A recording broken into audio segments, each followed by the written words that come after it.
Nobody ruins a good time like a feminist, and Halloween is no exception. The uproar over a very sexy costume, Megyn Kelly bites a poison apple, plus a history lesson and some wholesome fun at the annual Halloween party. It's all here in the Savage Sack Taps Halloween Spooktacular, and it starts right now.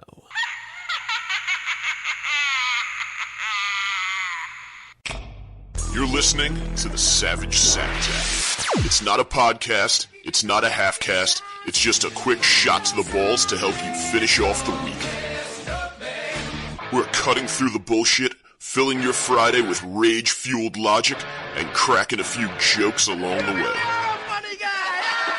So grab a bag of frozen peas. There's a Savage Sack Tap coming your way. Smooth, lascivious, salacious, outrageous. Alright, trick or treat, bitches. It is the Savage Sack Tap Halloween Spooktacular. I know I said I'd stop saying spooky like that.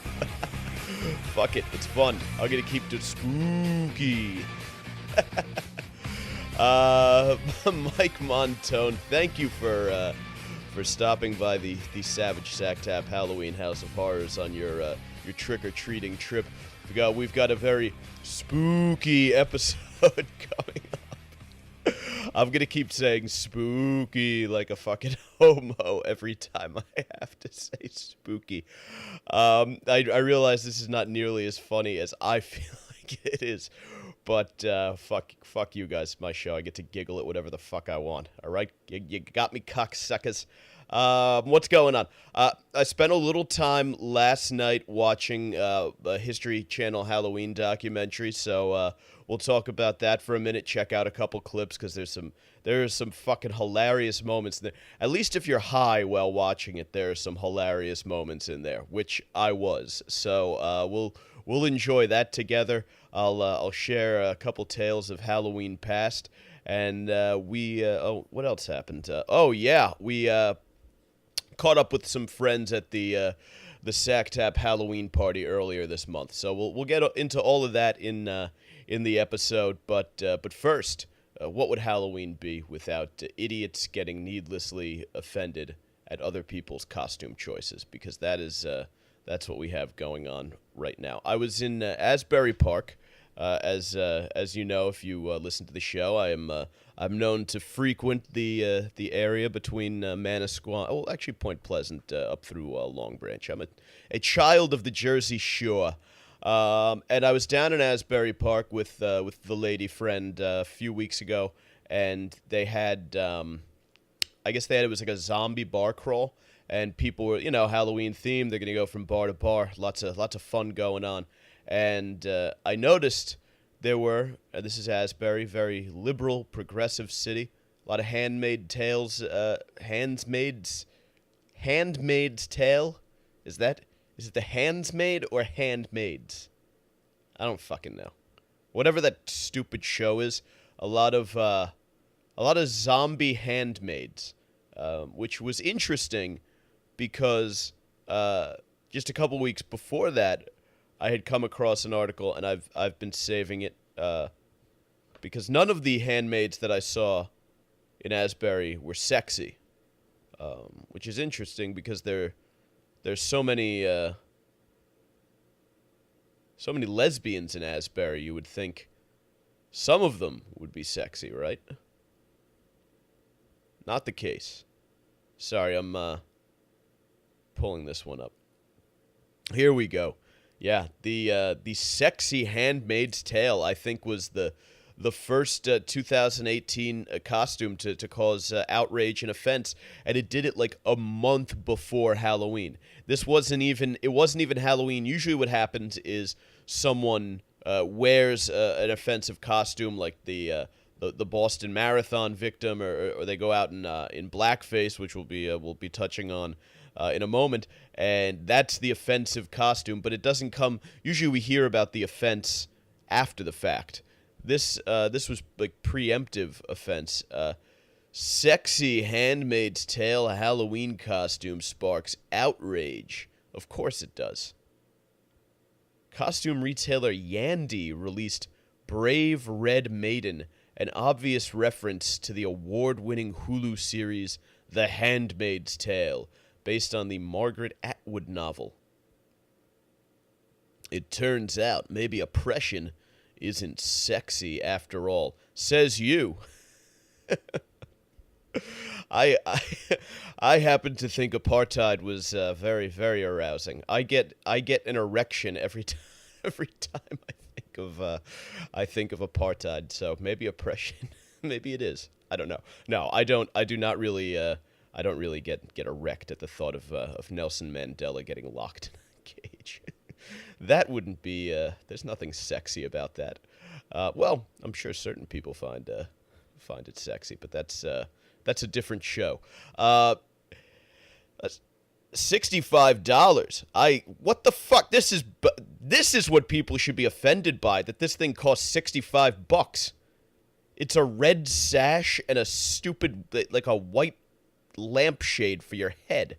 I don't know if you've ever seen The Handmaid's Tale, but they walk around wearing pretty much dressed like they're going to attend the first Thanksgiving, but they're wearing red instead of black like everybody else. Like, you know what I'm talking about? Like those stupid bonnets and like the sash that were all the rage back in the 1600s. That's what that is. And I don't know. I'm assuming these. You can't go online without seeing a fucking picture from The Handmaid's Tale, and they all. Every time there's like an abortion case up before a state Supreme Court or some shit, they all show up and like fucking protest dressed as the hand, because they're all insane. Apparently, the plot to this show is that they live in, they have it right here. An upsetting dystopian future has emerged where women no longer have a say. However, we say, this is the costume description. However, we say, be bold and speak your mind in this exclusive Brave Red Maiden costume. So the company's trying to get chicks to dress all sexy as a sexy handmaid. And I guess the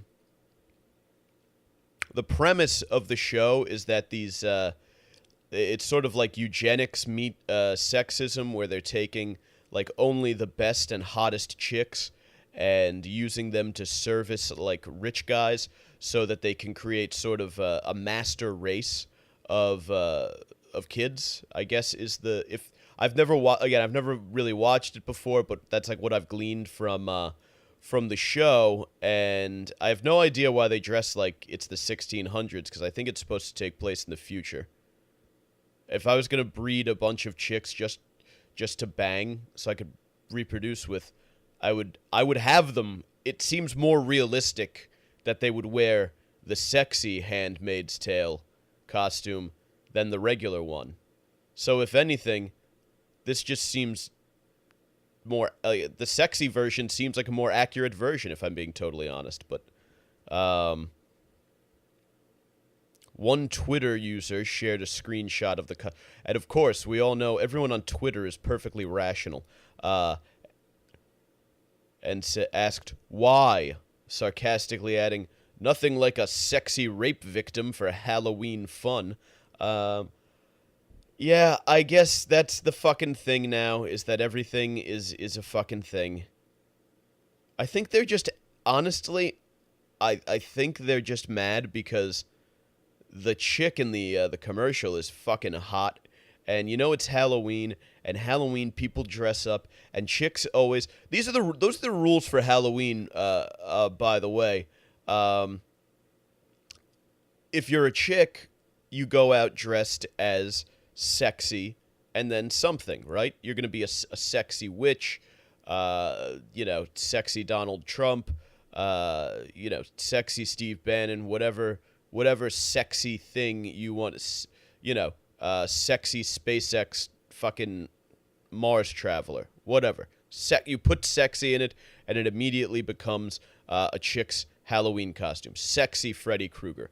Walking around with a strap-on dildo with one of those fucking Krueger nails at the end, so you can literally tear up pussy. But I guess these people on Twitter don't like it. One say, "This is so far from the point, I can't even." Okay, first of all, it's not far from the point. As I said, it's accurate because if you were, in theory, living in a dystopian world, and I was one of these guys trying, I'm gonna tilt the camera a little bit there. Is that better? And if I was one of these guys saying, okay, I want to breed a master race of beautiful, perfect children, I would want a bunch of sexy handmaids walking around. What I wouldn't want would be a bunch of uggos covered up in fucking 1600 Salem witch hunt costumes, all right? Dummies. Of course, it's going to be... The sexy one is probably the more accurate representation, if we're being honest. But another one says, our society doesn't take the rape of real women seriously. Why should they take the rape of fictional women seriously? Okay, I want to point out how bullshit that is. Our society is obsessed with taking the rape of real women seriously. It is like the biggest thing that we're obsessed with. There are like, a few instances where people have been like, hey, we're not sure there's a whole lot of evidence here. Maybe we should investigate further. And people go nuts and say, you don't believe women. You love rape apologist. And then it's like, no, we totally just want to make sure this guy who is accused but says he's innocent, we want to make sure he's guilty before we ruin his life. So we're going to do our due diligence. But that's for a different show. And of course, it wouldn't be an offensive Halloween costume without the Halloween costume offensive Halloween costume apology. Over the last few hours, it has become obvious that our Yandy Brave Red Maidem costume is being seen as a symbol of women's oppression rather than an expression of women's empowerment, the clothing retailer said. This is unfortunate, as it was not our intention on any level. What the fuck is up with my voice? I'm tripping over words. I hope I'm not, like, about to have a stroke or something like that. I played football for, like, 13 years, so, you worry about that CTE. Anyway, the statement continued, given the sincere, heartfelt response that's supported by numerous personal stories we've received, we're removing the costume from our site. I'm going to clue you guys in on something for how these statements come. This wasn't the CEO of Yandy, which I guess is the costume company. This wasn't the CEO sitting there thinking, they're right. This was hurtful and offensive. We got to rethink this one, and we were wrong, and we whiffed big time, and we're going to pull it. No. What this was a bunch of idiots on Twitter, and really probably a minority of the population, but maybe like a few blue check marks, a few vocal ones. They get together and they launch this campaign to target something that they don't like. Now, it could be something else that someone else might enjoy, something someone else might have fun with, but they don't like it. And that's the problem. So they go out and target it, and then Yandy's PR people say, hey, this is a huge mess. We got to do something about this right now. And they panic, and they say, just pull the line. And then they have their PR people release these bullshit statements. Given the sincere, heartfelt response, and they're all sitting there like, look, we knew there was a chance these dickheads would go nuts. Fuck it. Pull the product, release the statement that we wrote. We probably wrote when we fucking decided to release this fucking product that we knew was going to piss people off, but hey, at least it called a little bit of attention to our company. Yeah, here we go. The iconic red cloak from Margaret Atwood's The Handmaid's Tale has become a feminist symbol of protest against women's oppression around the world. You know what's funny? Recently, demonstrators donned the costume outside Brett Kavanaugh's Supreme Court nomination hearing. Here's the thing. Around the rest of the world, women actually are oppressed around the rest of the world. In Saudi Arabia, there are no women CEOs. All right? Like, you go to Thailand, and you know what Thai women tell you if you're an American guy? They say, Thai woman, cook for man, clean for man, fuck for man. Women around the rest of the world are fucking oppressed. All right, they don't have a chance to go out dressed as characters from a TV show and protest a Supreme Court nomination hearing. Okay, that's actually the sign that you are absolutely not oppressed. Is that you get to do that, and not only will it happen. Without you getting, like fucking beaten with a baton and thrown in a prison cell and sodomized, but you will be cheered as a champion of women's rights if you do that. I love this. And then this is like the final little statement. In fact, Yandy reveals the symbol of resistance influenced the Halloween costume many have deemed distasteful. So they just wanted to have a little sexy fun with the resistance, because why can't we resist the patriarchy, but still look kind of hot doing it? We call that the Alyssa Milano effect, actually. Our initial inspiration to create the piece was through witnessing its use in recent months as a powerful protest image, the statement said. Andy continued, "We support our customers being comfortable in their skin, regardless of who they are or what they choose to wear. Our corporate ideology is rooted in female empowerment and gender empowerment overall." Okay, you're a fucking Halloween costume company. No one should get... We should not be living at a time where a Halloween costume company has to release a statement saying that their corporate ideology is rooted in female empowerment. Like, do you get how fucking silly that is? That's even a thing for us to discuss? Like, it's fucking retarded, folks, is what I'm going to tell you. Nobody should give a shit. Like I said, the fact that first of all, this show is streamed and so popular in this country, and that the producers haven't been murdered on the street like the Muslim guy did to what was that Danish cartoonist for drawing Muhammad. If we lived in a kind of place where there was like real oppression, they wouldn't be able to walk outside of their house without having the secret police snatch you up. Like, we've seen the Saudis, the real oppressors, we've seen what they do, right? Now, if the fucking cat's out of the bag with that fucking guy getting kidnapped and chopped up or whatever over in the Turkish embassy or whatever the fuck they did to him, that's what the real bad guys do. They don't make a sexy costume. Dummies. Oh, these idiots. They have a follow-up article about how to avoid a costume that crosses the line. And of course, the feature image is Yandy's sexy Handmaid's Tale a costume. So I guess another company, Costume Agent, is digging in its heels over its Bruce Caitlyn Jenner Olympian I Am Kate outfit, which is awesome. They told TMZ they're not going to back down. They're going to keep it up, which fucking rules, by the way. It's a costume, they told the gossip side of the which tops a male Olympic-style track uniform with a female wig.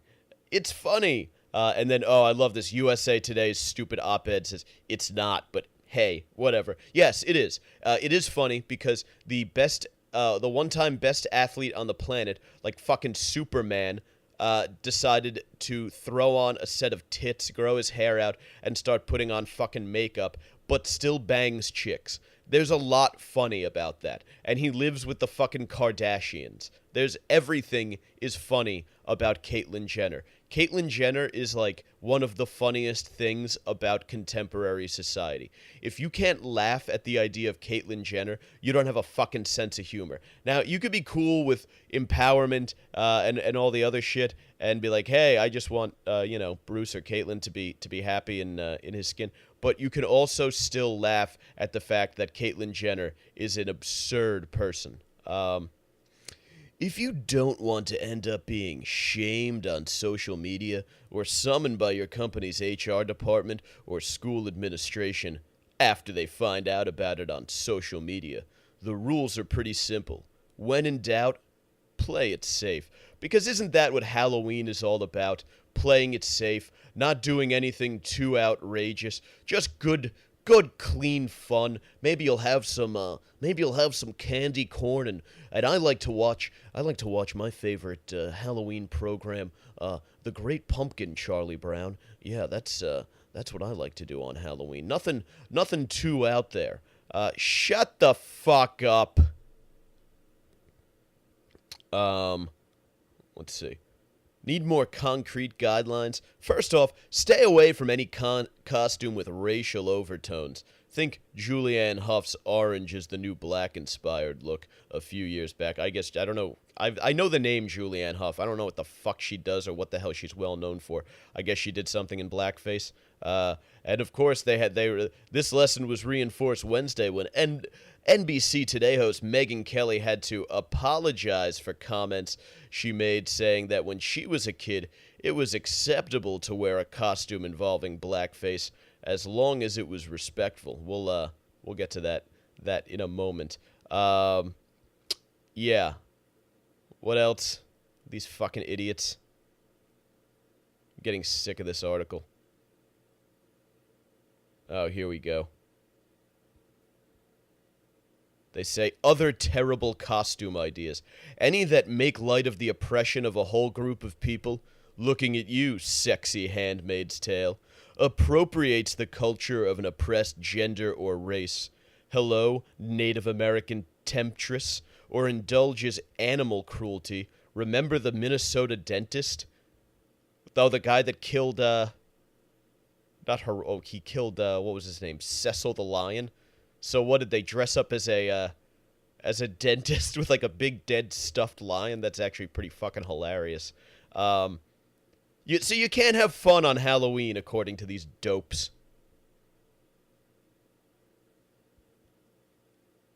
And while it's obviously not on the same level of offensiveness as any of the costumes mentioned above, sexy versions of anything gross or grotesque, like last year's sexy pizza rat. Fuck anybody who dresses pizza rat. Just because I hate that stupid viral meme shit.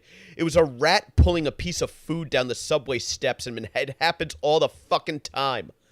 Or pizza pasties who feel over... That's awesome. Are not the least bit sexy. Yeah, because rats aren't sexy, you fucking idiot. Who decided all female Halloween costumes have to be sexed up anyway? Looking at you with whoever came up with sexy anonymous New York Times op-ed writer. Is that a real thing? Because someone... This whole thing is just like drowning in liberal fucking drivel, that half of these are just inside jokes for liberals, like sexy anonymous New York Times op-ed writer because of the, I guess because of the Trump thing. Whatever. You know what? Oh, and who exactly finds a sexy Freddy Krueger? I just mentioned that before. Isn't that fun with the, they don't mention the dildo, though. Yeah, like I said, the rules of Halloween are, if you're a chick, you have to dress as sexy something. That's it. You don't have a choice. I'm sorry. And it's not the rules of the patriarchy. It's the rules of Halloween. And we must abide by the rules of this ancient and sacred holiday. But allow me to briefly explain what happened with Megyn Kelly. How long is this article? It's not bad. Okay.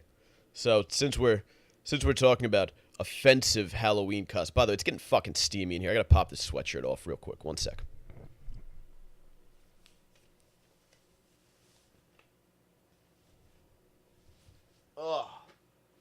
Oh my god, there we go. What a fucking relief that is. Yeah, where the fuck were we? Get stupid fucking pop-up. Hey. Yeah, here it is. Megyn Kelly on Tuesday morning once again inspired outrage reminiscent of her Fox News days after seemingly defending the use of blackface on Halloween. So I guess she asks, what is racist? She asked when she was doing it. And the panel that curiously did not include any black guests, because remember, we have to strive for 100% diversity in everything that we do. Stevie Bloodstein watching on the live stream. How are you, Stevie? Good to have you with us. You truly do get in trouble if you are a white person who puts on blackface at Halloween, or a black person who puts on whiteface. That was okay when I was a kid, as long as you were dressing like a character, Kelly lamented. And she pointed to the backlash inspired by Real Housewives of New York. Ugh, tripping over. I gotta get the cock out of my mouth. Tripping over my words. Countess Luann de Lesseps. Wait, is this bitch's first name Countess, or is she an actual countess? I don't know. I'm not up on that kind of stuff. She used blackface while dressing up as Diana Ross and later apologized for the offensive costume. And Megyn Kelly saying, okay, I don't see how that's racist on Halloween, because the point of Halloween, the entire purpose behind the holiday, is to dress up as something that you are not, to be costumed. You're not putting on a fucking minstrel show, right? It's not just, oh, it's Wednesday, figured I'd go out in blackface and ask some nice white folk if they want their shoes shined. Like, you're not fucking whistling Dixie and doing, but you're not drawing Sambo cartoons and posting them around fucking campus. You're dressing as Diana Ross because you're a fan of Diana Ross, and you think, what would make this... So I'm not just a fucking white woman in a cocktail dress, so people know that I am Diana Ross. What would give this costume a bit more realism? So you put on some dark face makeup, and I haven't seen it, but it sounds pretty racist to me, remarked NBC News correspondent Jacob Soboroff, who has never been invited to a fucking party in his life. Jenna Bush Hager, former first daughter and fellow NBC News correspondent, added, "Me too. Bullshit. I bet there was far more offensive shit going on in the fucking Bush household when she was growing up than a Diana Ross costume. I have a feeling. Just gonna take a stab at it." And then Kelly says, "I can't keep up with the number of people we're offending just by being normal people these days."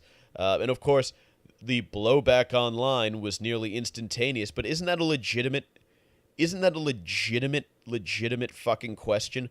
And again, this chick from fucking CBS, she says, "Honestly, minstrel shows in blackface were a popular form of extremely racist mass entertainment in America up through the early 20th century," wrote Jamel Bowie, a CBS News political analyst. "People who comment for a living should know that."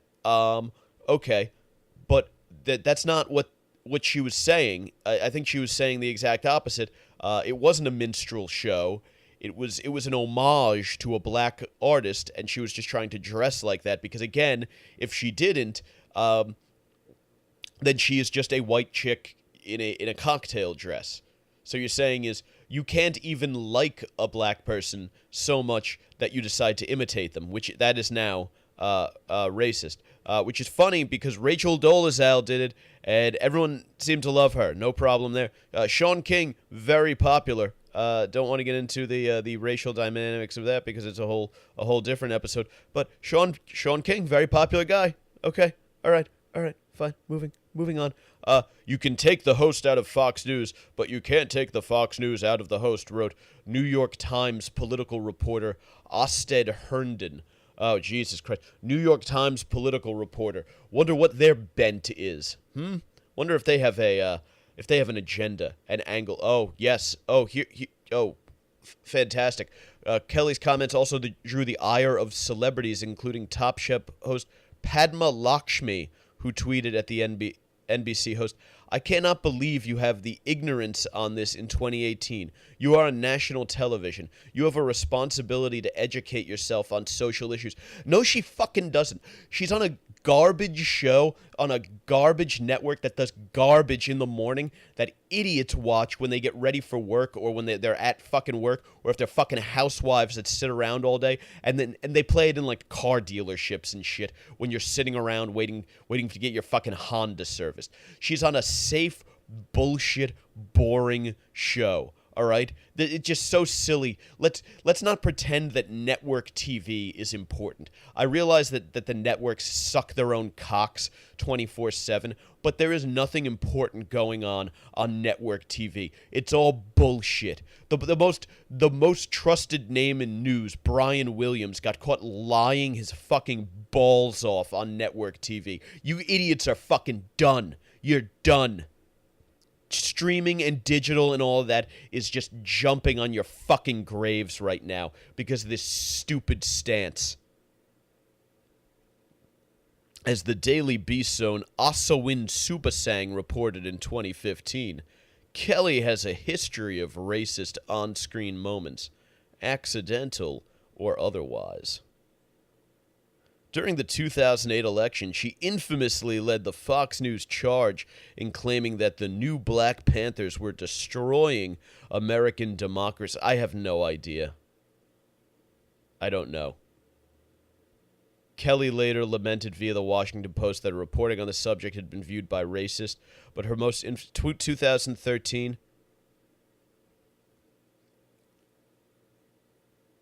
When Kelly addressed her Fox primetime viewers during a segment about arguments that Santa Claus should not always be depicted as white, she said, "For you kids watching at home, Santa just is white."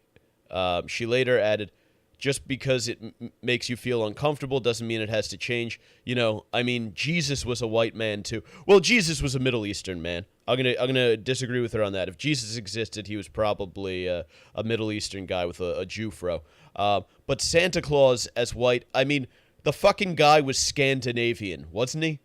Like, isn't that what Santa Claus is based on? Like a fucking Scandinavian guy? Like, those guys are pretty fucking white. Like, those guys are, like, hard white, too. Not like I'm Italian, we're Mediterranean, we're kind of, like, off-white.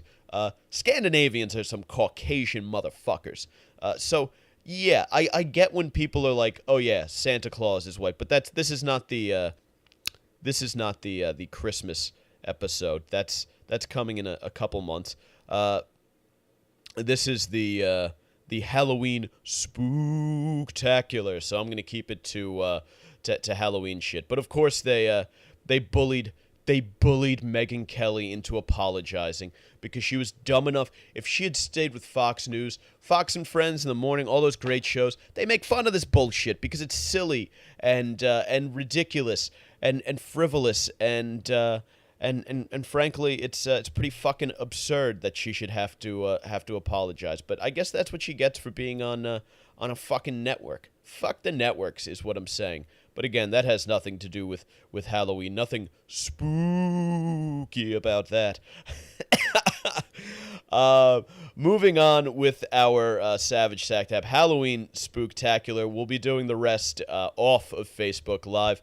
But before I go, just to quickly plug social media and where you can find the podcast, Facebook.com/SavageCrew is where you're watching this on the live stream right now. And if you're picking this up on the recorded version, Facebook.com/TheSavageCrew is also where you can check out my live stream.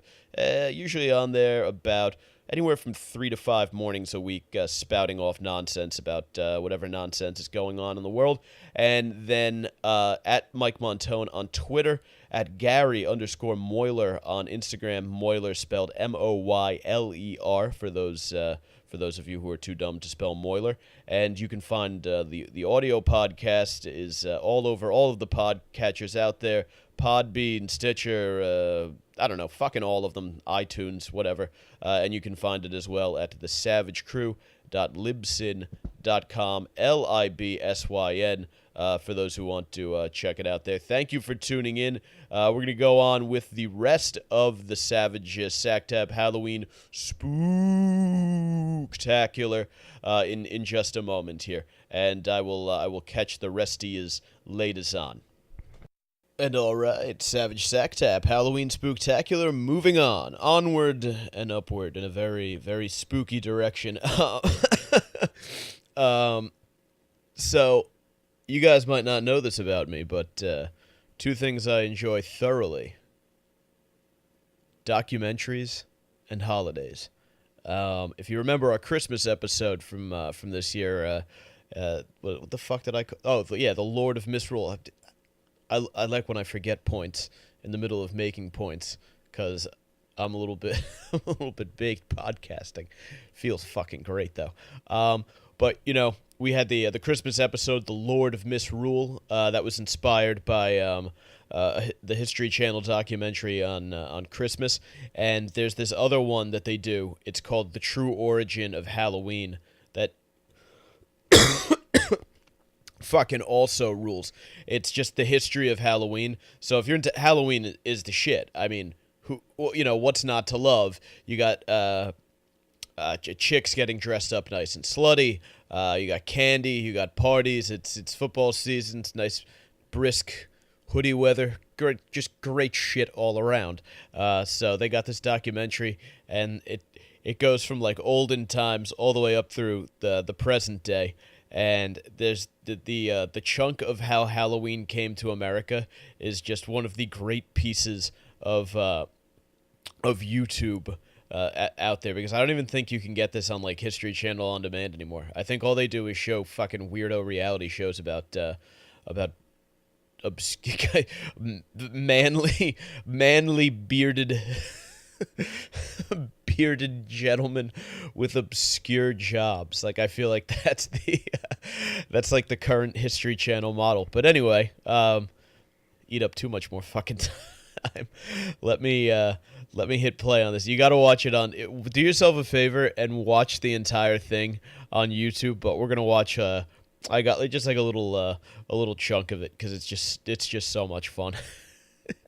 4 long years of civil war that ended in 1865 with over 500,000 dead. There were so many unclaimed, unknown dead bodies that the Civil War left behind that this country was obsessed with death. And mostly it was that so many of these soldiers died unknown. We don't know what happened to them. So there was a huge sense of they could come back. Maybe they're not dead. It makes perfect sense that people would tell more ghost stories. And the very first Halloween ghost stories were about people coming back home.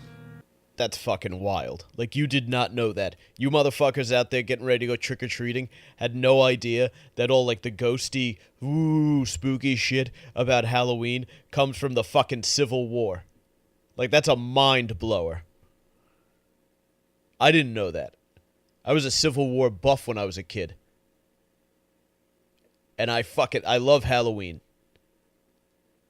I should have known, on both accounts. There should have been like a Venn diagram of knowledge. I should have known. That is a great little nugget. Feel free to use that at parties this year, or when you're out at the bar trying to get some puss. After the Civil War, when Scots and Irish immigrants brought their rural, old-world Halloween customs with them, they helped to establish even more American Halloween traditions. For the Scots, it was a little bit of a scarier night. Until fairly late, we're still talking about the appearance of bogies on Halloween. Bogies, or boogeymen, were sort of amorphous, pestering ghosts that plagued children, hiding under beds or tapping on windows, or lurking by a gate or turnstile. There was a belief that there was a bogey on every stile, which meant on Halloween night you could cross any gate and there might be something sitting there waiting to get you. Halloween's... All right, nobody gives a shit, lady. This is the thing. Nobody is scared of fucking bogey. I thought it was boogeymen. What is there a difference between a bogey and a boogeyman? I've always heard reference to the boogeyman. I have never heard them referred to as a bogey. The fucking, I guess the stupid Scottish brought that over. Their silly, stupid accents. But you couldn't scare anyone with with a bogey in 2018, I feel like, because we have like mass shootings every week. People are like, fuck you. I'm afraid, and I'm scared shitless walking around in public during the day. We hit literally, as I record this today, there were pipe bombs just mailed to different political figures. Like, we live in insane times. Like, no one's worried about a fucking bogey. Like, first of all right, I'm not all right. If there's a fucking bogey out there, I just won't walk home. I'll take a fucking Uber. I'll take the bus. Oh, a bogey on every style. Oh my God, I love the way these old-timey motherfuckers talk. We've really lost a little bit of touch as a society, haven't we? What are words that people like? What do people say now? Do it for the gram. Jesus, a bogey on every style is so much fucking better than do it for the gram. Throwing shade. A bogey on every style. What other? Stay woke. I don't know. That's a modern saying. I don't know. We should all go back to talking like these old-timey motherfuckers. All right, moving on. Signature symbol, the jack-o'-lantern, also began as a European tradition. But the prototype wasn't carved from a pumpkin. There's a great legend about a character named Jack-o'-lantern. And Jack was a troublemaker, but he was so bad he even managed to get himself thrown out of hell, which is not an easy thing to do. But the devil did decide to have pity on him and scooped up an ember from the fires of hell and gave it to him. So Jack takes the ember and he puts it inside a hollowed out turnip. And he walks around, and that becomes the legend of Jack-o'-lantern. In one age-old European practice, children would carve their own jack-o'-lanterns out of turnips and light them with candles. The first reference we have in the United States to jack-o'-lantern, it comes from Nathaniel Hawthorne. And he's writing in Twice Told Tales, and he's describing someone's very tattered coat full of holes, and when you hold it up to the light, it shines like a jack-o'-lantern would. Americans improved on the jack-o'-lantern tradition. They substituted big, round pumpkins for the old world's hard little turnips, and Halloween finally had its trademark. Pumpkin. Yeah, fucking anyone. I'm sick of all these people who keep saying Americans think they're the smartest. Americans think you should see how they do things in Europe. You should do. Oh yeah, well the Swedish and and it's always a thing about how the way Europeans do things is better. Sorry, I'm really struggling to fucking do this right now because my roommate's dog Chicken is thrusting one of her chew toys in my face and trying to get me to play tug of war with it. And now she's like slapping me in the chest with it. So she's been aggressive with the games of fetch lately. Like she just comes and she incites, and then you don't. Like, this is it. This podcast went from being watching this History Channel shit to you listening to me play with Chicken. How about these fucking European dummies, though? Who carves a jack-o'-lantern in a turnip, you fucking idiots? And that's it. Like, I don't want to hear another fucking word about how advanced and intelligent the Europeans are. Oh, in Europe.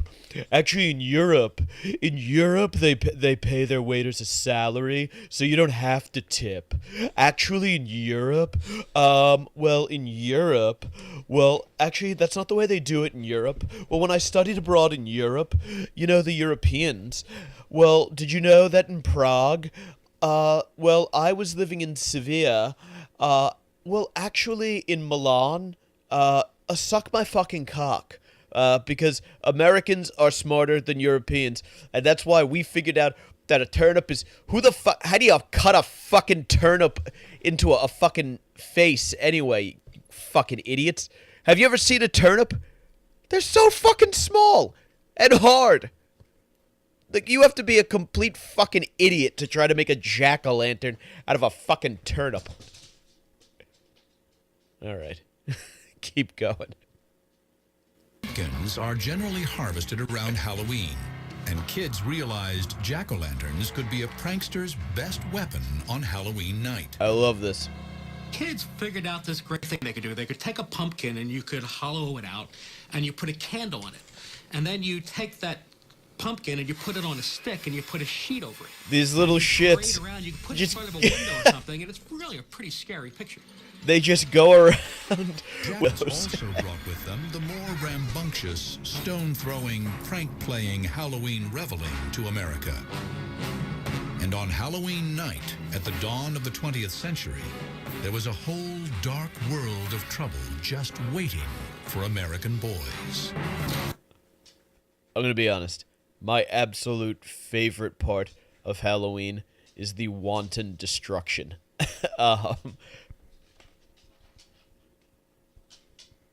Oh boy, Chicken is in rare fucking form. I'm sorry, she's back. I threw her the fucking thing to fetch, and she's back. She actually bit me on the finger trying to get it into my fucking hands. She is out of her shit today. But no, one of the best parts of Halloween is just going around fucking with things. We used to we threw a lot of eggs. We would take candy, like the harder pieces of candy, and we'd hide in the bushes, and as cars drove by, we'd fucking fire them at them. Which I realize is not a good idea now. But back then, it just seemed absolutely fucking hilarious. Oh, man. I remember... what fucking year did we do that? It was like 6th or 7th grade. We were just hiding in the bushes, hurling candy at cars. Oh, man. Oh, good times. Okay, moving on. But even as Halloween was dressing its old customs in new costumes, it was also creating new traditions. Bad ones. Was Halloween in the early 20th century getting out of hand? To the dismay of authorities and property owners, the answer was yes. It was whatever you could think of that was a bunch of mischief. Back in those days, people had buggies. The bigger kids tried to take a buggy and put it up on a haystack. And there's about a half a dozen of the guys, and they just kind of pushed it up the haystack. It was a lot of fun.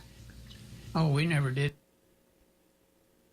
This guy fucking rules. I know I just talked a lot of shit about how me and my fucking homo friends used to throw candy at cars like we thought we were little fucking badasses. These motherfuckers took I guess the carriage to like a horse, a horse-drawn buggy, and they put it on top of some motherfucker's haystack. Which I know it's just such a great, like, old-timey prank. Like, what did you do? Oh, we put his buggy on top of the haystack. Like, we don't have either of those around here. You can only pull this prank off anymore in fucking Pennsylvania Dutch country. This guy's the fucking man. Did anything that was really destructive. Mostly tricks. But for others, those tricks were more destructive. Pranks, usually committed by adolescent boys, plagued cities like Chicago and Philadelphia. By the 1920s, Halloween in America was turning into a crisis. Tricks on Halloween night were out of hand. The destructive pranks went beyond just smashing pumpkins. Kids would take bars of soap, and they'd put them in the rails for streetcars so that the streetcars would derail and people would actually get hurt. They would take the steps in front of people's doors and move them so when people walked outside, they would fall over and get hurt. They would set fires. They would throw stones through windows. I mean, this is really destructive stuff. In rural... Okay, a few things. First... yes, hello, chicken. She's back with another chew toy, and once again, demands to play fetch. A few things. I did forget to mention that my friends and I were fucking pyros. I was like, I know we did a bunch of fucked up shit, but what the fuck was it that I remembered? Most of it involved setting fires. We used to take aerosol cans and douse them in gasoline, and then we would tie a string to the aerosol can and douse that in gasoline, and then we would, I don't know where the shoe came into play, but we would jam the can inside a shoe with the string leading away from it, and we would set the string on fire and then go take cover and wait for the fucking thing to explode in the street. And it was, I'm not gonna lie, it was pretty awesome. It would explode, there'd be like a little miniature fire in the street, and we'd run away laughing like fucking idiots. And then one summer, a bunch of the guys got a super soaker and filled it with kerosene, and were walking around torching street signs. And I realized that as an adult, I'm saying this, I'm like, oh, this shit's all actually pretty dangerous, because someone could have gotten seriously hurt. But at the time, it was fucking hilarious. And that just brought back a flood of memories. Also, the guy said they were moving people's stairs. So you fucking go to guy. First of all, who had portable stairs were a thing? I didn't even know that. Where the fuck was this that they had portable fucking stairs that could just be removed from your house, that were not, the stairs were not affixed to the home? So they just took them away, and some dope wakes up in the morning and like steps outside to greet the day. Cup of coffee in hand, goes out to grab the paper, and he just fucking steps, and it's like a 3-foot drop. That's fucking awesome. And if you hear a squeaking in the background, that is chicken has a chew toy that she's biting on and is jamming it into my chest, and has bit my chest several times now. Moving on. Communities, pranksters took wagons apart and reassembled them on roofs. Holy shit. These kids fucking rule. Like, my friends and I never would have taken the time to do that, and that is amazing. Could you imagine? Yo, wake up in the morning. Time to go harvest those crops, honey. I'll be back at sunset. Have dinner on the table. There's some extra cornmeal out back. Make a nice loaf of cornbread. And you go out to harvest your shit. And you're like, better grab that trusty wagon. got a big load to haul in today. And you're like, where the fuck is my wagon? And you're looking all around on the ground like a fucking idiot. And then then your neighbor comes by. It's like, say, Dad, what the hell's your wagon doing on the roof? Okay. This is fun. They removed gates on farm fences so that animals could escape. This particular prank was so popular that in some places, the night before Halloween was called Gate Night. In other cities, it was Mischief Night. That, by the way, I just have to, real quick. Just another amazing fucking prank. Like, kids don't have any fun today, I feel like. Like, what do? They fuck around, they troll and cyberbully each other until it's like a game to see who they can make commit suicide first. This is because they can't go out and do this shit, or the shit like we used to do. Because fucking parents would rather just have them on a bunch of Ritalin and Adderall or whatever, and throw a fucking tablet in front of them. This is why. This is why we have kids grabbing fucking AR-15s and mowing down their classmates, because you can't have stupid fucking fun like this anymore. Like, society won't allow it. Society, I think, they're like, oh, the AR-15, the mass shooting, I don't know where I'm going with this. Whatever, back to the fucking thing. Fuck society. I fucking hate society. Sick of them. Sick of them, I say. Okay. Back to the History Channel. even Hell Night. Halloween We pranks called it- during the Great Depression may have been... We called it Goosey Night, by the way. I think the only place ever. I don't know anyone else that calls it Goosey Night. Mischief Night, Cabbage Night. That's about it. Or just like the fucking night before Halloween, I guess. It's a good one. in part a product of the desperation of the time, an excuse for troublemaking. But there was already trouble everywhere, and many communities couldn't afford to feed their own, much less clean up destructive messes. The Halloween of 1933 was actually labeled Black Halloween in a lot of newspapers because of all of the destruction that the cities incurred. The kids were no longer just doing innocent, silly things. Now they were smashing light bulbs. They were setting fire to buildings. They were smashing car windows. If Halloween were to survive, it would have to change. Schools and police departments, other civic groups consciously and very actively promoted the idea of taming Halloween. And so they started to invent all sorts of things for kids to do, to divert them. Townwide parties, costume contests, games, everything that you could think of to get the kids away from pulling tricks and into the light. Novelty companies like Dennison and Beistel helped out.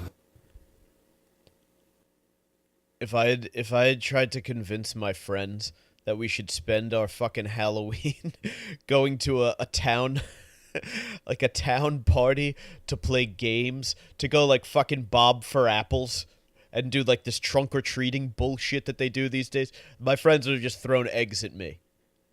Like, I don't get how the same fucking kids who are disassembling wagons and putting them on roofs and starting fires and shit are getting tamed by a town-wide party and the opportunity to bob for apples.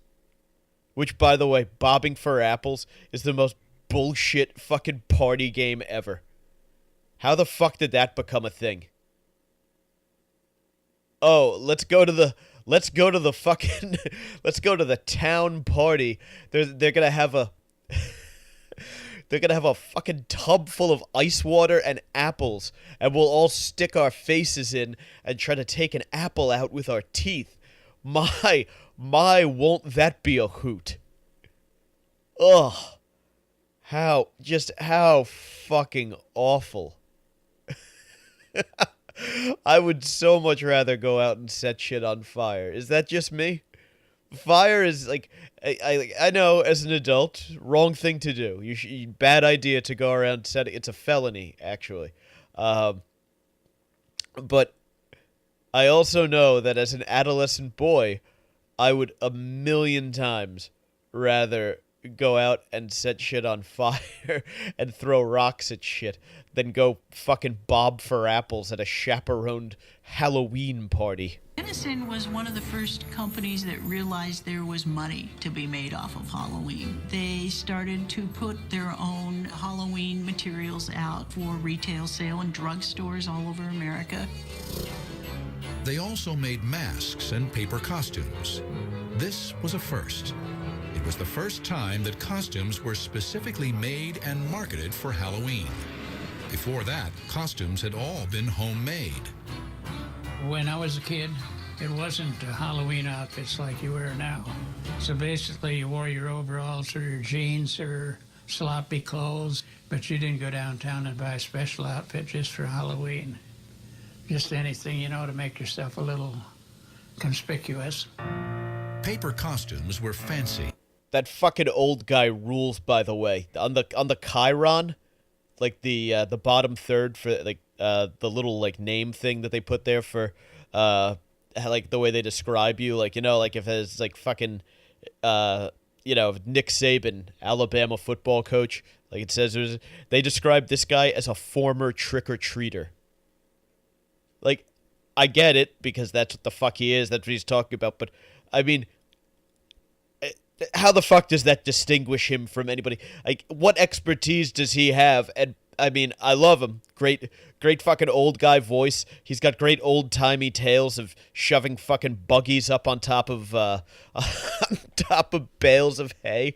But how did they pick this guy? How are they, out of all the former trick-or-treaters in the world? Like, I'm a former trick-or-treater. Nobody alerted me to the casting call for this thing. Like, how did they decide, oh yeah, we got this old guy. He's got a bunch of absurd stories of ridiculous pranks that him and his friends used to play. We should talk to him about Halloween. Like, I love it, but my mind is also blown, and I also just love that they just former trick or treater. How fucking great! Just wonderful stuff. Keep going. We're almost done. And an improvement on the homemade variety. But they had their drawbacks. Unfortunately, a lot of that paper was flammable. And I was surprised at how many newspaper clippings I came across of costumes catching fire. Soon, other manufacturers looking to tap into the kid market for... And that's about it. That's actually what I wanted to leave you on. I wanted to leave you on children catching fire because they're wearing fucking paper costumes and they're walking around because it's like, fucking 1935. So they don't have like flashlights and shit, so they have to walk around with an actual jack-o'-lantern with a candle glowing in it, and it melts through the fucking pumpkin and a fucking spark jumps out and catches their stupid paper pirate costume on fire, and they go to Bellevue covered in third-degree burns, and then they turn into a very, very scary. They turn into Freddy Krueger, and it turns into an actual horror story.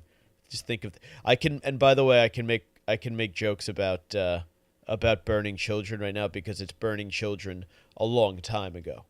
You can't make if something awful happened. You can't make fun of like burning a child. If I found out a child was torched in his costume this Halloween, I feel like you can't make fun of that one. I mean, I'm sure someone could and it would be hilarious. I do not. I don't really pack the skill for that particular line of humor. But dead kids like 100 years ago, totally in play, in my opinion, right? Like, because think about it, if you make a joke about the Titanic going down or whatever, there are a lot of dead kids there, right? So you see what I'm saying? Okay, good. All right, well, thank you guys for indulging me through that. Like I said, I was a little bit toasty when I recorded it, but I appreciate you for sticking around and listening. If you did, and if you're still here, we got a few minutes left. Like I said, did a couple interviews at the annual SACTAP Halloween Bash, and feel free to enjoy. And then we got a little treat for you at the end. So I'm going to toss to myself. Interviewing people a few weeks ago, and have a good time and happy Halloween and all that bullshit. And I'll see you on the other side.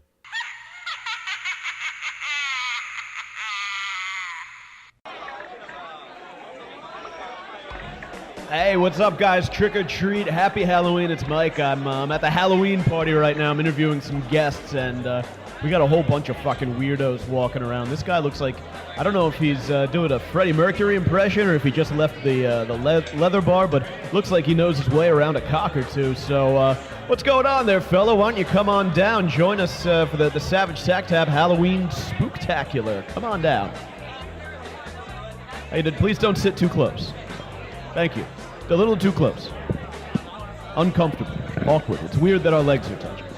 What's going on, man? Happy Halloween. Help yourself Halloween to you too. Help yourself to some candy. I absolutely love candy. I feel like you've probably had a Tootsie Roll or two before, huh?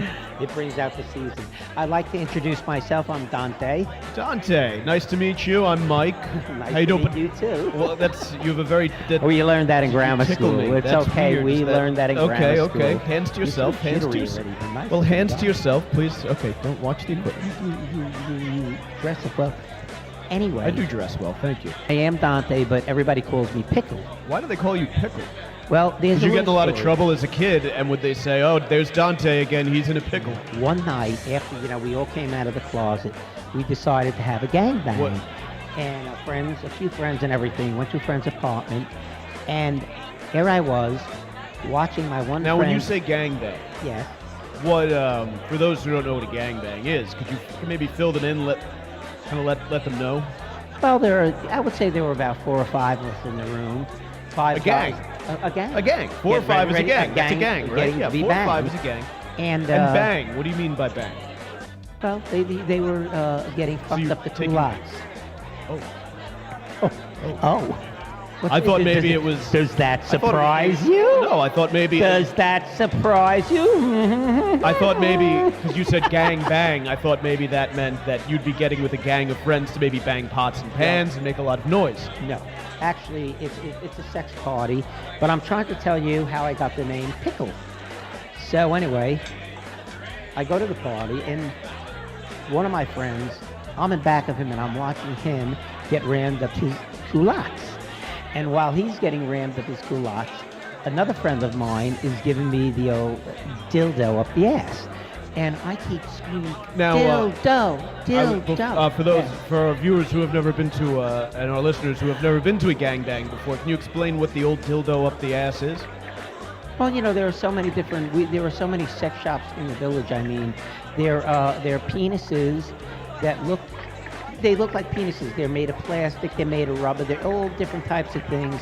And basically, you lube the guy who's doing it. He lubes your ass. You have to be very clean, and he slides it up there while you're watching your friend get butt fucked.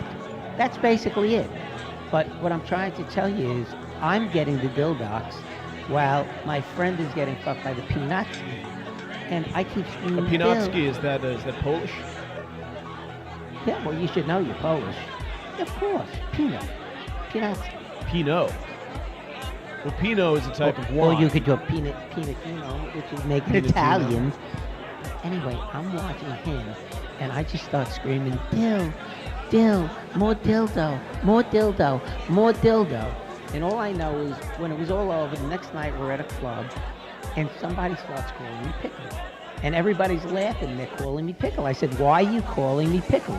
And they said, because you kept screaming for the dildo at the party, and Dill Pickle. So instead of calling you Dill, we decided to nickname you Pickle. And that's how the name started. Dill Pickle. So I am Pickle. I like a nice kosher dill when I get a sandwich. Oh, especially the Jewish ones. Yeah. The sour ones, they're so good. Makes you want to wear a yarmulke. Unbelievable. So what are big plans for this Halloween? Dill, Well- is it? Or pickle? Dill? You call yourself? No, Pickle. Pickle? But it came from Dill because I was From screaming Dill. when I was getting butt fucked. I was screaming Dill. Dill. Yeah. But I'm Pickle. Why? I'm curious. Dante, my real name is Dante. My nickname is Pickle. Is that so fucking hard to understand? You're being a bit of a jerk. Well, you're being a bit of a jerk using profanity on a family show. I'd like to know more about this. Happy Halloween to you, Dante. Maybe clean it up a little bit. That language is very offensive to some of our listeners. I am very sorry. You should be. But I'm going to tell you a little story what happened. So last Halloween, we all participate in the Halloween parade, and I Greenwich decided Village Halloween parade, Greenwich Village, New York, a New York City tradition, a wholesome event, a wonderful event. And like I said, everybody gets to be somebody else, and it's a wonderful, wonderful thing. I was the fairy godmother. And the whole thing was, after the parade, we went back to this bar. It's called 10,000 Portholes. And it was jam-packed, and they were playing, "We are the champions, my friends." And everybody was like rubbing up against each other, and it was like one fucking giant orgasm going nuts. So, the object of the game that we created beforehand was, whoever had a mask on was going to grab a partner. And you could go back to your place or theirs, and you'd have sex with them, but they would never take the mask off, and they would never speak. So, who comes up to me? If I may interject, it sounds like you've stolen this from the plot of Eyes Wide Shut. Well, you know what? I didn't steal that from that, but I guess if you think about it, it could have been a little bit like that. Is it possible that Tom Cruise was at one of these parties and he stole it? Oh my God! And Tom it Cruise inspired has been Eyes at. Wide Shut? That's such bullshit about Tom Cruise.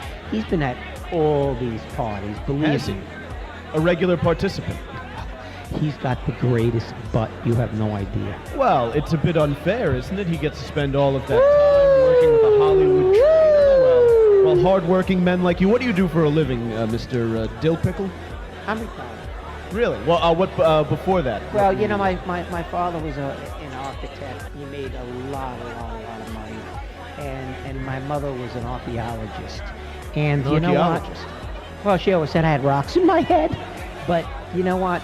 They just invested the right way, and they left me tons and tons of money. And I happened to, just by luck, invest in the stock market, and I made a lot of money. Oh. And now would you say you're invested in the cock market instead? The stock market, the cock market? The cock market. You know what? I have nothing. Do you prefer a bull or a bear? I like a bull and a bear, a bear and a bull. The same time. Well, I guess that's why you. I guess that's why you have gang bang. That's it. Now I was trying to get back to what I was saying. So, who picks me at the 10,000 porthole bar, but Frankenstein?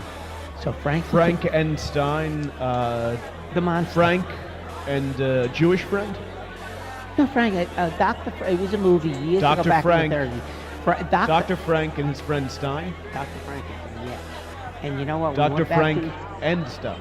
And Stein. So two people. No, just Dr. But you said Frank and Stein. Well, you listen. It was Dr. Frankenstein. But you said Frank and Dr. Stein. Frankenstein created the Frankenstein monster out of parts in the fucking grave. He pulled them up from the ground. He sewed them together, put some electrodes in his head with bolts on his neck, and they became Frankenstein. What the hell is so goddamn hard to understand that? Tell me! There's no reason to raise your voice. I came here, I was There's very, no very reason happy. to raise your voice, Dill. Okay. There's no reason, Dill Pickle, to please take your hand off my thigh. Take your hand off my thigh. This is my body, my choice. My body, my choice. My body, my choice. My body, my choice. Now you said Frank and Stein. Frankenstein. And they're brothers? No. Frankenstein, he was the mask. He had the But mask on. which one is Frank and which one is Stein? Oh my God. Who's on first? Who's on second? I mean, With that attitude, you're not going to get to first or second, mister. I'm going to have a sip of my drink. And let me tell you something. You are looking very, very muscular. Well, I've been doing a lot of yoga and P90X. Oh my God. Is there a Halloween message you'd like to send out to our viewers, and keep it clean, mister? I would Again, like because you've been really towing the line here with some of this bawdy talk. I would like to say what happened. Frankenstein picked me. I was the fairy godmother. Did they agree? And we went back to our place. It was just one guy, Frankenstein, and he had the mask on. I'm still confused at how Frank and we Stein made could be love one guy. all night. And the object of the game is, if you listen, you don't take your mask off. So, although you know so many people at 10,000 portholes, you really don't know who's banging you. So afterwards, This doesn't sound safe at all. It was so fucking hot. I'm getting banged in the culottes by Frankenstein, and like the song Frankenstein by Edgar Winter. That's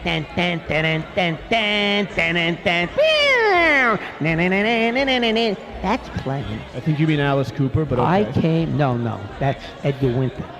Alice Cooper wanted us to feed his Frankenstein, feel his Frankenstein. Welcome to my nightmare. Believe me, I've been with Alice Cooper. He's a gem. Anyway, next time you go into the club, no one has their masks on, and you have to, there's another game, you have to guess and play it who was the one who was fucking you. I guessed. Did you guess correctly? Yeah. Congratulations. It was Melvin Tishash.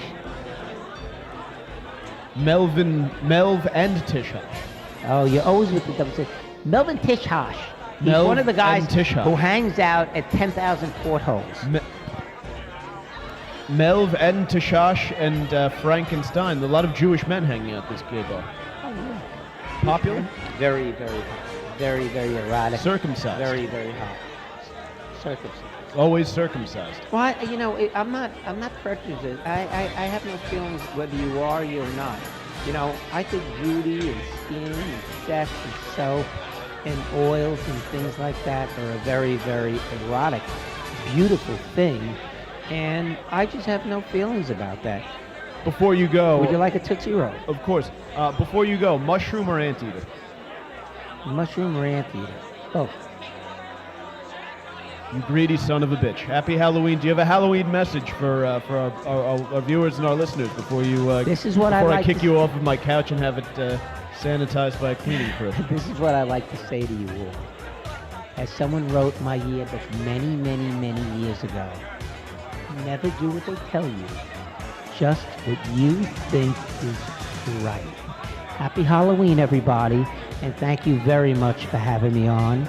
Like I said, I'm Dante, and my middle name is Pickle. I thought your nickname was Pickle. I made a mistake.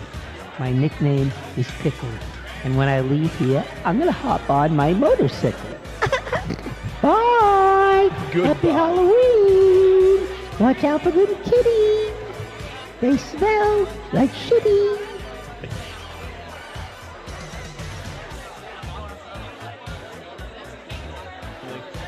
What's happening, guys? We're back here.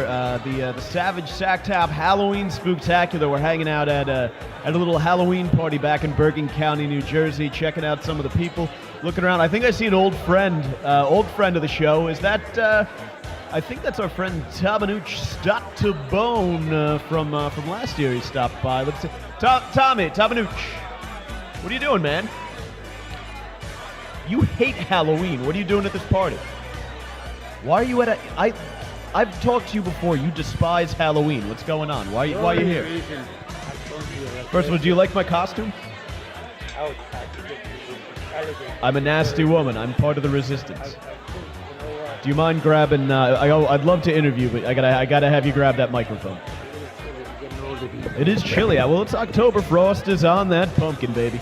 I want to thank you for having me on. I was here last year. You're a friend of the show. We love having you on. How'd you do with the ladies last year? You pull any puss? You know what? I'm too old for that type of shit. I got the fucking sciatica. I got. Sounds like you need the Cialis. I got emphysema. But 10 years ago, I smoked for 70 years. I quit 10 years ago, and they're telling me I'm sick. These fucking doctors don't know what they're talking about. Well, you still smell like a pack of Marlboro Reds. Pall Mall. What's going on, man? How you been? Long time no see. I be good. Let me tell you something. I told you a story about Halloween last year, and I tell you this year. I hate these fucking kids. They're pain in the ass. They come to your house. Me both. That's why I got a vasectomy young. But keep going. We give them all the fucking candy in the world. You treat them like gold. Speaking of which, they throw eggs at your house. Milk dud? No, I can't. I can't even have pasta anymore. You know what? I got rectal cancer. I got really. I made the medical chocolate books. and pasta are out. Chocolate, pasta, milkshakes, cigarettes, marijuana, heroin. All the good things in life that get you through this fucking life. Heroin. I mean, I was shooting them daily every day. Sticking a needle in my fucking putting that black tar they right don't want into me your system, anymore, huh? so I went to my withdrawals there. Anyway, so the kids come to trick or treat. This is why I say no more.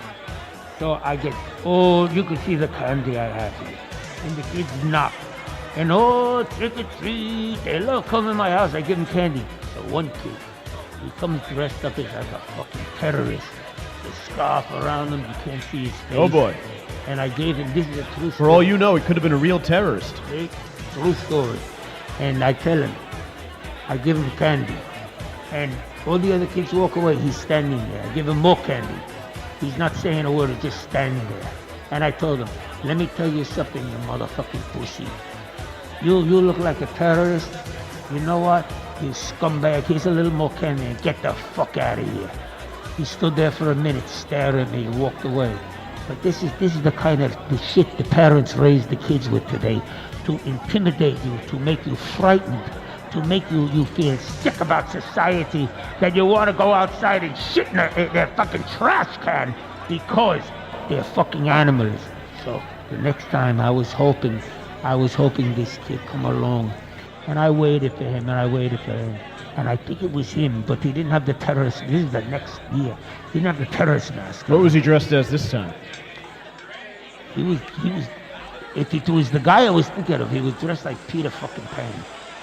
And I looked at him, but he stood there smiling at me with a sinister grin like, I'm the fucker from last year. So you know what's so funny? I took one of these Reese's peanut things because they're so sweet. Yeah, they are sweet. I like a Reese's. I put it aside and I loaded this with fucking laxative. This horse laxative. This motherfucker. He was shitting, running down the block, shitting. That's, I feel like, Tamanuch, if I may, I feel like you run a serious risk there. That could backfire on you because...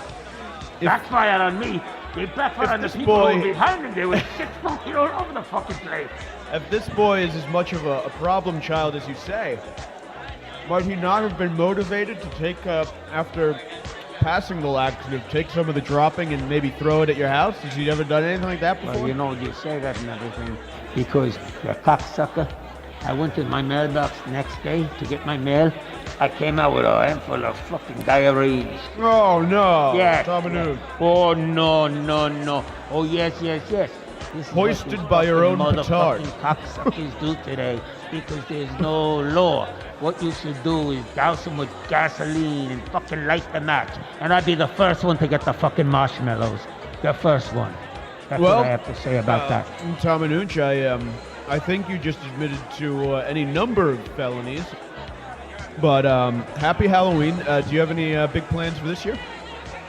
No, you know what I do? I like to do now. I don't have the heart of me to give them candy anymore because they're such little, they're just termites. And I don't like this because a lot of, you feel bad because one bad seed make it, it's like the kid in class chewing the gum, he make it bad for everybody else. And I'm getting a little too old and I don't have much longer to go. But happy Halloween, because I do love Halloween because it's the great anticipation of the holidays of Thanksgiving and don't shit your eye out, Christmas. It's a very beautiful time. Well, I don't know if Santa's going to be too pleased with you. You might be on the naughty list if you've been going around poisoning kids with laxatives and setting them on fire.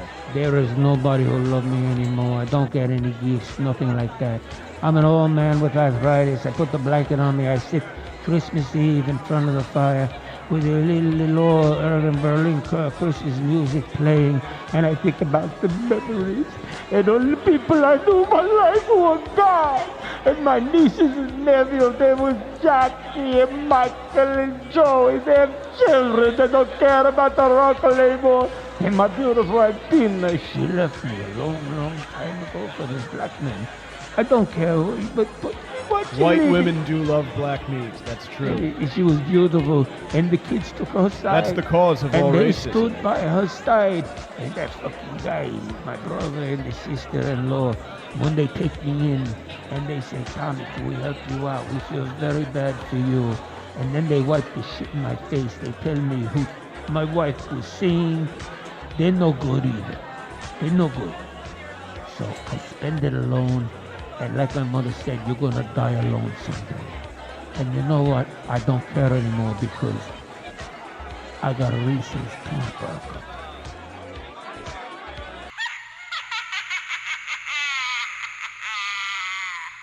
And before we go, we also we recorded a little poem at the Halloween party, so I'd love to share it with you. You know my girlfriend's nothing but a bitch. So Halloween night I fucked a horny witch. She took her broomstick, shoved it up my ass. My girlfriend saw me laying there and all she did was laugh. Then kicked me in the head and with another guy hopped up on that broomstick and took off for the sky. I crawled back home when I opened up the door. My girlfriend stood there looking like a whore. She said to me, you're nothing but a prick. Then grabbed me by the balls and bit me on the dick.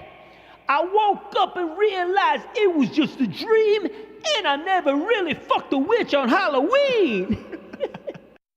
All right, and that is it for the Savage Sack Tap Halloween Spooktacular.